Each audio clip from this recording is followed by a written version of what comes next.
كب كيك بذوقين الكراميل والشوكولا. الوصفة هذه بنة لازم تجربوها. نبداو بطريقة تحضير. نديرو 2 حبات بيض مع نص كاس سكر، طلعوهم مليح بالباتور حتى يضاعف الحجم تاعهم. نزيد لهم 2 مغارف كبار تاع زبدة ذائبة، نص كاس حليب، كمل بالفوي نحط مغرفة كبيرة تاع كاكاو بني، كاس فرينة وكيس خميرة كيميائية.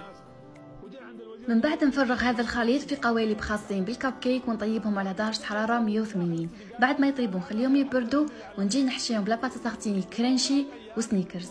هذول باتا سارتيني بزاف بنان، خاصة انه من داخل تلقاو فيهم الكاوكاو وتلقاو فيهم حبيبات مقرمشين. سما يزيدوا بنا لهذه الوصفة.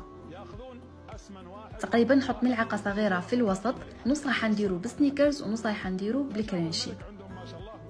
نروحوا للكريمه اللي حنزين بها لي كب كيك. عندنا هنا 100 غرام لا شونتي، 70 غرام حليب يكون بارد، طلعوهم مليح. من بعد راح نزيد 125 غرام من الماسكاربون.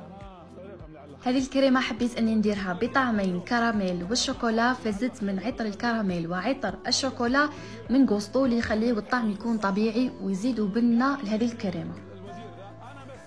حتى اللون تاعهم يجي بزاف مشهي. من بعد راح نزين بهم لي كب كيك، وباقي التزيين راح يكون بالشوكولا على حسب نتوما واش عندكم. والوصفه راهي جاهزه، جربوها لجميع مناسباتكم، رايحه بزاف تعجبكم.